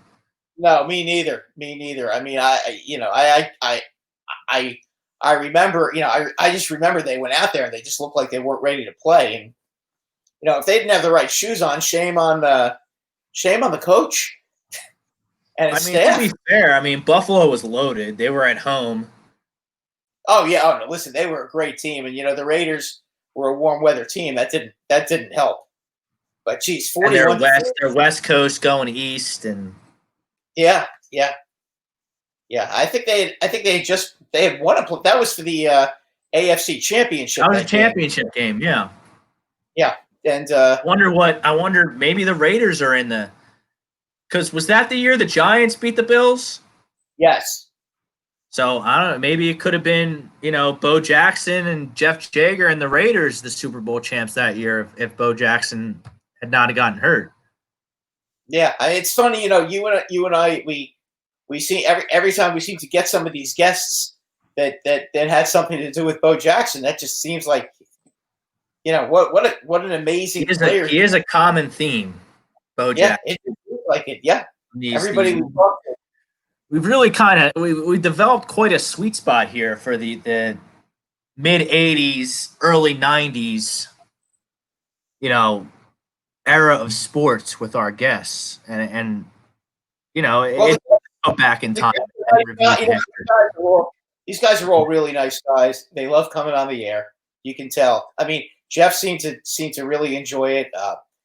Bob, it's too bad we couldn't really get the. We're gonna get back with him, and we're gonna do a rain check. Maybe when we can get back in the studio, and he can call, or we can sit down with him at length and try and get him hooked up with the proper technology to join on the remote. Because I don't know how it came across on the air. We heard some of it we didn't. But we'll get him back. He's been awesome to interactive. Jeff was too to being able to come on and How'd you like to buy a house from him? Live in California. I'm out. If I was out there a realtor, I'd be calling him. Yeah, I'm out on California. That's pretty cool. Let's see. Chrome liked the interviews. Yeah, sorry we didn't ask him about The Last Dance. Would have been a good question though. Gruden, Prism 240. Gruden is best with 40-year-old quarterbacks. Gannon, Brad Johnson as examples. They should have signed Rivers. And Chrome hated those Buffalo Bills teams, 4-time losers. Now I know that to get the 4 straight Super Bowls is unbelievable. I know they didn't win, and that's a huge black eye on their franchise because they haven't really done anything since they choked those 4 Super Bowls away. But to get to 4 straight Super Bowls, it's nothing to sneeze at. And they had a lot of Hall of Fame players. Well, Thurman Thomas, Jim Kelly, Andre Reed, Bruce Smith. Just to name 4 of them. And I'm very bad with names, Rob, but the fact that I can come up with those 4 that quick. Yeah. Tell you just how. Yeah, I wanted to get in. I wanted to get into some NFL to close out the show here. Amani Toomer, maybe the greatest statistical receiver in Giants history. Oh, he was great. I love Amani. He had some not so friendly comments for the Giants, the group of receivers that the Giants have assembled for young quarterback Daniel Jones. Now, it seems like Amani, and I reached out to him on social media to try to get him on to talk some Giants. I was unsuccessful, but it seems like he's a little butthurt still that Odell Beckham Jr. is not on the team. But I don't see the Giants having a problem scoring points this year. You know what? There's a lot there. There are 2 sides with that story, to be quite honest with you. There are a lot of Giant fans that don't think that the receivers are any good, and then That's one side of it. I'm on the side. I think their receivers are fine. Do they have a superstar receiver right now? No, but I mean, the way Odell Beckham was acting and the fact that he couldn't stay healthy and just the fact that he had such a lousy year last year tells me that the Giants probably did the right thing. And let's be honest, every Giant fan alive has been bitching about their offensive line for how long now? This goes back to our 1360 WNJC days with between the offensive line and getting some good linebackers on the team because they haven't had a good linebacker, let's be honest, since Antonio Pierce. Okay, I mean, it's ridiculous. Now they've loaded up on linebackers for the 3-4 defense, which should be pretty good. Dave Gettleman did what he had to do. There was no reason to waste high draft picks on receivers right now. The Giants' defense was one of the worst in the NFL last year, one of the worst historically in the NFL last year. I mean, you can't hide that. And their offensive line was awful. And if you remember what I said to you about beefing up the offensive line, if you could get Saquon Barkley to control the game and run the ball a lot, then the defense doesn't have to be out on the field. I mean, it goes hand in hand. I mean, let me ask you a question. Did you happen to see the replay of the Jet Colts Super Bowl yesterday? I mean, I know the game. No, I didn't see the replay, but I know the game. Okay, yeah. The game, yeah, they showed most of the game and yesterday. They missed a couple of spots, but if you watch the Jets, the way they beat the Colts, okay?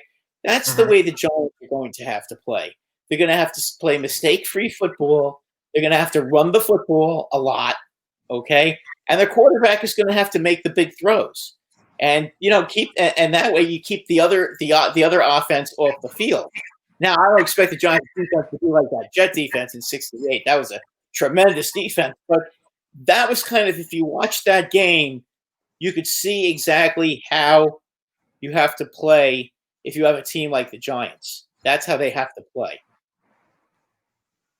They have to play keep away. They have to control the ball and not make mistakes. Now, the Fix, Frank's show, which goes off on Wednesday night, 6 o'clock, kind of doing a joint thing with AM and the PM during the pandemic. They did a show about the most improved teams in the NFL, and it really got me thinking that I disagree with Amani Toomer's statements. I think the Giants are one of the most improved teams. I think they're the most improved team in the NFC. Now, is that going to mean that they make the playoffs this year? I don't know. Their schedule. I don't know about that, but they're going to be in the mix. Like, they're not the Cowboys. They're not going to be a pushover. You're not going to just Cowboys and the Eagles are not going to have an easy win in the Giants this year. You look at what they did. I mean, look, Barkley was hurt last year. He was hurt the majority of the season. I know he missed, what did he miss? 4 games, I think, officially. 4 games, but it took him about 4 or 5 games to really get himself back. He came back too early and he wasn't ready to play, but he played anyway because he's a warrior. But that hurt the season. But it wasn't just Barkley; it was the defense that killed the Giants every week. I mean, you look at their defense. You get James Bradbury. You get a secondary guy that's established, a legitimate top corner. You get Blake Martinez, a 100-tackle machine from Green Bay. And he's going to be calling the signals. You're very solid. Well, Judge brings in the defensive coordinator. He brings in a Green Bay guy to be the coordinator there. So Blake Martinez is going to fit right in. Yeah, which was smart. And I think Judge seems to have a good grasp, I think, on what to do. We'll see about him, but I like the sound bites I'm hearing from him.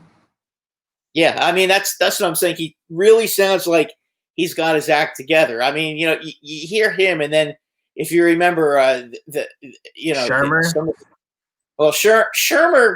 Shermer sounded smart, but Shermer just made dumb call after dumb call. I mean, he didn't play to win. He wasn't aggressive enough, and McAdope, he was the worst. Oh, he was terrible. Yeah, the players hated him. The fans hated him, and the players played like they hated him.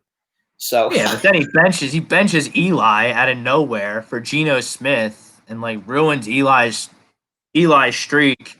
Really tarnishes Eli's legacy, at least in my opinion, a little bit by benching there. It wasn't the fact that Eli got benched. Eli deserved to be benched that year. He wasn't playing well. But the whole thing was, if you were going to bench him, you let Davis Webb play. You let the kid play. You don't put Geno Smith in the game. Geno Smith stinks. On Eli Manning's worst day, he's better than Geno Smith. Big deal. Geno Smith can run. Guess what? Every time Geno Smith has to make a throw into the end zone, you can be sure it's going to get intercepted, or if they do get the touchdown, it's going to have to be a great catch because he was the most inaccurate quarterback I've ever seen. He was just not good. The Giants win 3 games last year. No, they won 4, but big deal. 4? What's the difference? 2 of them were against the Redskins, and then they beat Tampa Bay and Miami. They were bad last year. But at least 4 extra games. I think they're going to be. I think they're going to be okay. I don't know that they're going to make the playoffs. I think that's asking a bit much, but I think they're going to be a better team. I think that nobody is just going to walk into Giant Stadium and make mincemeat out of them the way Philadelphia and Dallas did in the second half of both those games. That was pretty much ridiculous what happened to them in those games. And most of the Cardinals came in. The Arizona Cardinals came in last year. Yeah, they kicked your ass pretty bad. Yeah, they ran the ball up and down the field on them. The Buffalo Bills. All due respect to the Cardinals last year, but they shouldn't be ramming the ball down. The Buffalo Bills humiliated them. That game was humiliating, and then they gave up 34 points to the lowly Jets, who couldn't score against anybody. You can blame the coach all you want, but let's be honest. They had to get new players. And they did. So let's see what happens. They went and they invested heavily in the secondary with the draft. You get Xavier McKinney. You get a gift from the gods, and Xavier McKinney from the he's a first-round pick that ended up. Yeah, that was a big pick. I like their the offensive lineman Thomas. I think that was a good pick. Whether he's the best offensive lineman that was available in the 4th pick, that remains to be seen. But the bottom line is, I'm not worried about whether he's going to be a Hall of Fame offensive lineman. Just give me a good, solid offensive lineman that you can put out there and get the job done. That's all I'm asking at this point. Right. And the thing I like about Thomas is, Georgia, they create running backs. They run the ball. And we just talked about how Saquon Barkley is a warrior, and he's the key to success for the Giants. And you get a solid run blocking left tackle like Thomas there at the 4th pick. I think you're really going to like that one out in New York. That brings me to the other New York team, the Jets. I think the Jets are the most improved team in the AFC. I think the Jets are going to be – listen, the fact that Sam Darnold is going to be able to play all season, you would think that in itself is huge. Listen, the Jets – don't forget, the Jets with Sam Darnold in the lineup last year were 6-3. Big time. I think the Jets, when you get the hot take machine out, I think the Jets might be the number 1 seed in the AFC playoffs next year. I don't know about that. That might be pushing it. I look at their team. I look at a weak division in the East. I think Sam Darnold, as much as I have criticized them in the past, I think, 6-3 with him in the lineup speaks volumes. And they've totally revamped their offensive line. They take back pick 11.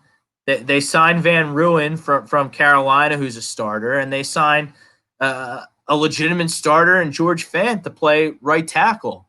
You have Le'Veon Bell. I thought they did very well in the draft. Chris Herndon, their tight end that they love up there. He's not going to be suspended this season. They got Denzel Mims in the 2nd round, which I think is an appropriate. They didn't overdraft them like I thought Denzel Mims was going to get overdrafted. You signed Perryman. Jamison Crowder's running the slot. C.J. Mosley, you would assume, would be healthy. Jamal Adams, best safety in the NFL for my money. There's a lot of talent on the Jets. Problem with the Jets is Adam Gase is their coach. And I agree. I'm not impressed with him even a little bit. But, players make coaches look smart, not the other way around. I've said that till I'm blue in the face for my whole life. Now, Bill Belichick's a great coach because he had Tom Brady for 20 years and fell ass backwards into Tom Brady in the 6th round. Bill Belichick's in for tough sledding this year without Tom Brady. Everyone's going to find out that I'm right, that Tom Brady made Bill Belichick. Bill Belichick didn't make Tom Brady, because that's the second most improved team in the NFC is the Tampa Bay Buccaneers. They're gonna have something to say this year. And I am willing to pick the Tampa Bay Buccaneers over the New Orleans Saints in the NFC South, the NFC South now, because I think the Saints locker room is going to have a lot of problems this year with Mr. Breeze's current comments during these racial tensions. You know what? Not a smart thing to say. I agree with you, about that. But you know what? When push comes to shove in September, I think that team's going to be all business. I can't imagine that they're going to be. I don't know. The racial tensions, and now maybe September things will die down. Hopefully, I don't think they can get any worse. Knock on wood. But but it's the beginning of June. I mean, that's 3 months away. I think by then not that they're going to forgive him, but I think at that point they're all going to be there to play football. And I think him being able to talk to the team and getting it out in the open and trying to everybody. We'll see. I'd like to think that you're right, that they can talk it out and cooler heads will prevail. But I mean, he is Drew Brees, though. Keep that in mind. Yeah, he's a good player, which I think will work in his favor. Yeah, I mean, you're talking about a future Hall of Fame quarterback, and that's a team top 5, top 6 quarterback ever. But yeah, I mean, you're also talking about a team that has aspirations to win the Super Bowl. So I would think that they would be professional and go out there and win. They may not. If they win the Super Bowl, they may not be clicking champagne bottles together. But you know what? I think that team's going to be on a mission this year. I really do. I think as long as they don't play the Vikings in the playoffs, I think they'll be okay. Yeah, right. Just keep them away from the Vikings, because the Vikings definitely seem to have their number in the playoffs. I mean, look, hopefully it's not an issue, because I think that race and racism is still a thing here in 2020. Unfortunately, everything that this country's been through from a race relation standpoint, from slavery to the civil rights and what's happening now, obviously the 90s with Los Angeles and Rodney King. You'd like to think that we should be more advanced, but clearly we're not. And I really got my eye on New Orleans in terms of this Drew Brees situation. It's not a smart thing to say by Drew Brees, especially when he knelt for the flag in unity with his teammates. Now he just looks like a big, dumb hypocrite. Well, again, you know what? These guys are not paid to be brain surgeons. They're paid to play football. No, you're right. You're right about that. But, Brad, you mentioned the Vikings. I think the Vikings are another team that's much improved. The Vikings are just good. And they're getting better. And you know what? Cousins finally got over the hump. I mean, you sure as hell can't blame him for losing in San Francisco. That was a tough. The Niners were just better than the Vikings last year. Yeah, I mean, but for that, one thing you have to watch with the Vikings is it was announced. Dalvin Cook announced today that he ain't showing up until he's paid. So for my money, he's a tremendous young back. He gets a little dinged up, which will probably hurt him in contract negotiations. But he's a terrific back, and they need him in camp. They need to have him there, because you know what? He makes it work for Kirk Cousins, because if Kirk Cousins has to throw in every down, that's a problem, because he's not good enough to do that. But you know what? You give him a running game. I think he proved something last year. You give the guy a running game, and he can be a very effective passer. I mean, I just thought that game against the Saints was the best game I have ever seen him play by a mile in the playoffs. I mean, that was like against when you're the Vikings. Against the Vikings, you're saying? when they played the Saints, when the Yes. Vikings played New Orleans. I mean, that was almost like you're looking like, wait a minute, who is this guy? What happened to Kirk Cousins? Some of those passes he made were unbelievable, especially that one long pass. The long pass, I think, to Stephon Diggs for the touchdown, or was it Thielen? I can't remember now. Remember the bomb? I think it was Diggs. Yeah, I mean, he dropped that ball. Eagles had it. I was at the link. I was at the link all day. Oh, okay. Yeah, I mean, even for the Eagles to fucking lose to the Seahawks because Carson Wentz got hurt. But be that as it may, say, I was just kind of checking in on my phone and at different tailgates. But yeah, he threw the dime to Rudolph in overtime. That was unbelievable. I mean, again, I just see the Vikings. They're just a really complete team. Like them and the Bills and the Jets. Maybe they don't have any superstars on their team, but they're just really just solidly built football rosters. I think that's gonna pay dividends in terms of regular season.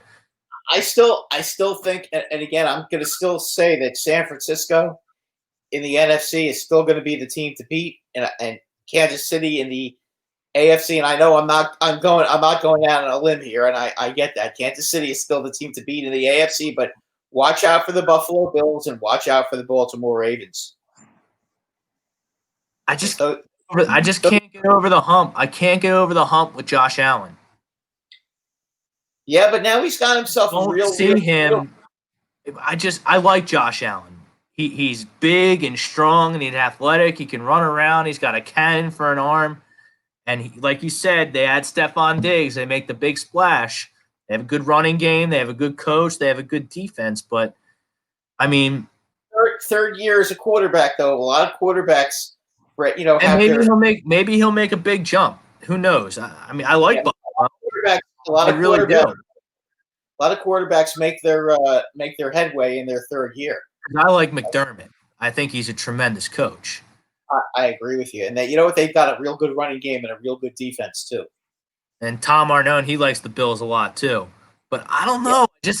I can't see Josh Allen just winning a big playoff game against a marquee opponent. Like, can you see beating the Ravens in the playoffs? A home game, yeah. If they have a home game, yeah. I can't see him going into Baltimore. I mean, I don't care if the game's on the moon. I'm taking Lamar Jackson all day, even though Lamar Jackson spit the bit last year against the Tennessee Titans. Well, that's not totally get there with Josh Allen. The Ravens defense couldn't get off the field in that game either. I mean, it wasn't just Lamar Jackson. It was the Ravens. The Ravens defense. They just said it was a total no-show. Yeah, I mean, Derrick Henry just ran the ball down their throats. I mean, they got manhandled by the Tennessee Titans last year, and they're going to have to make sure that doesn't happen to them again. Bob Brinkman, don't think the vice coach is that great of a leader, so any bumps could be a big deal. I mean, I kind of agree. Mike Zimmer's not Vince Lombardi. There's certainly better coaches out there. But he's not a bad coach. No, he's a defense, run-the-ball guy. Right, and basically they got the kind of team that can play that way. I mean, they have a very good defense. I don't know what happened to Xavier Rhodes last year. It just seemed like, for whatever reason, he's gone. He's in. I forget if he's in Cleveland or Indy now. I forget which one. That would be typical if he went to Cleveland, but he seemed to have just completely vanished off a last cliff. And it wasn't just last year; it was the year before that as well. He went from like elite corner to just.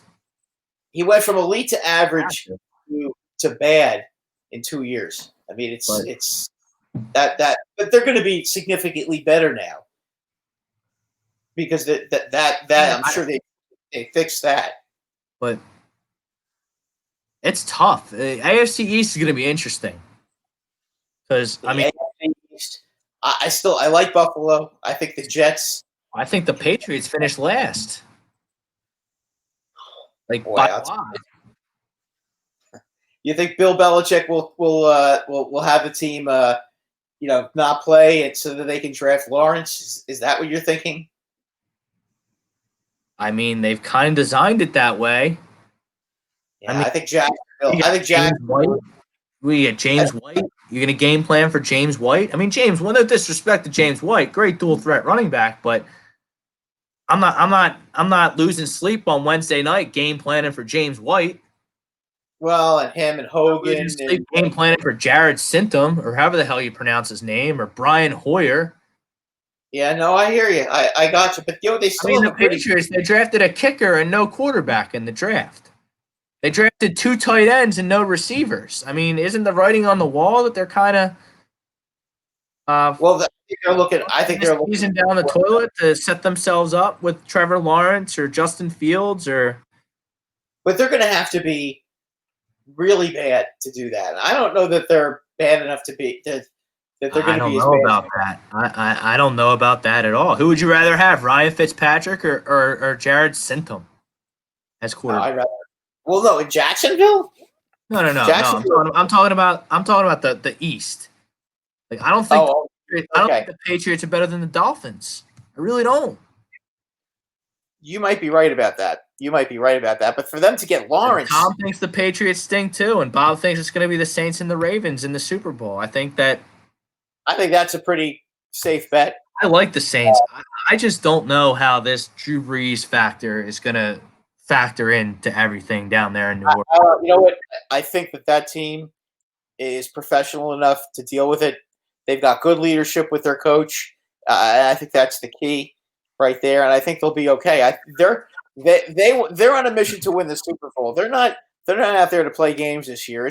This year for them is probably. Why do I just see Brady like as just coming out guns blazing this year?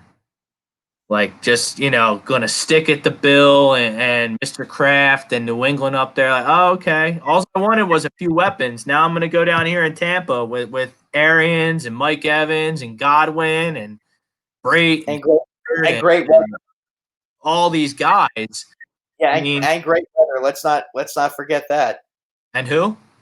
Great weather. He's not going to have to play in cold weather. Good point. So his arm strength will probably be a little bit better because he's playing in warm weather for 8 games. I mean that. Why do I see like a 40 touchdown MVP type campaign for Tom Brady? That's the kind of season I think he's going to have this year. Yeah, but at his advanced age, can he stay healthy for 16 games? I think he's got one more. I think he's got one more in him. I think he's got one last hurrah. They make a deep run in the playoffs, and then. What is he, 43 now? 43, yeah. Yeah, something like that. Yeah, I mean, that's. And Tom thinks the Saints aren't going to the Super Bowl. I mean, I'd have to agree with you. I don't know who's going to win the NFC. I really don't. I wouldn't bet against them. I think there's a few teams. I think there's quite a few teams you can kind of just throw in a hat and just pick the hat for the NFC. The AFC, I think there's clear favorites in Baltimore and Kansas City, and then everyone else. Kansas City has to be the favorite.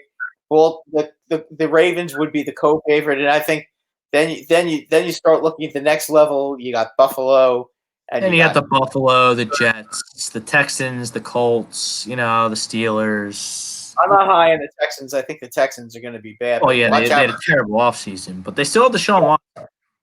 That's true. Ron Davenport said he told us he's never counting out the Texans with Watson. But, I mean, that's true.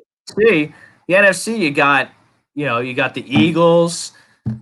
Who knows what's going on with Dallas? But, I mean, if they play well defensively, their weapons are undeniable. You have the Niners are the defending champions. You have the Packers with Aaron Rodgers. We talked about the Vikings. We talked about don't forget Seattle. Tampa Bay, Seattle with Russell Wilson. I think the Cardinals are if Falcons is as good as I think he can be with DeAndre Hopkins, Fitzgerald, and Christian Kirk and Kenyon Drake and Kingsbury calling plays. They could easily make a run to the playoffs with this extra wild card team. Don't count out Atlanta either. Yeah. You know, they got talent. They got talent on that team. There is a lot of talent on that. I just hate their coach. Well, we'll see. I mean, again, they got some talent and they got a quarterback. I mean, yeah, but I think that because you remember they had Kyle Shanahan calling plays for him when they went to the Super Bowl and choked it away. Then he got hired by San Francisco, and Matt Ryan nor the Atlanta Falcons have been the same since. that's true. And Jim Schwartz on Sunday Night Football making a dopey defensive call to completely blow the game. Well, as I said, that team does have talent. They still have Julio. I mean, they do. I can't. Calvin Ridley's a good-looking player, but I mean, I think dumping Devontae Freeman for Todd Gurley, who I think's just completely cooked, was a mistake. I don't know. Well, that's why I'm saying they're kind of a dark horse team. But we'll see. I mean, I'll buy it. I'll just say Todd Gurley isn't cooked and he still can play the game. I mean, yeah, and they got a steal. Yeah, you never know. I mean, he's in his hometown, so Freeman. I know, and Freeman kind of Freeman's kind of used up too. I mean, let's be honest, okay? I mean, yeah, I just love the way he runs. Runs hard. He wanted an awful lot of money, and for a guy that is definitely on the downside, there's a lot of tread on those tires. I just don't know about him. You're not wrong. Anyway, great guest tonight. Thank you to Bob Chandler. Thank you to Jeff Jaeger. Thank for everyone. Jeff was terrific tonight, and Jeff we thank. Terrific. We're gonna try and get a rain check on Bob. Maybe we're back in the Real Talk studios. We get him calling on the phone. Overcome some technical difficulties. A lot of great. We'll probably get Ernie Shavers too. I wouldn't. Ernie Shaver, we got our boxing. Brad's stay tuned to the Twitter, the social media accounts. Brad's already cooking on next Monday's guests. I'm cooking on some guests for next Monday. So the Sports Hounds are alive and well, just like A2D Radio. Gotta adapt, baby. You gotta adapt. Subscribe, share, tell the world. Until next Monday, everybody. Have a good night, everyone. Thank you.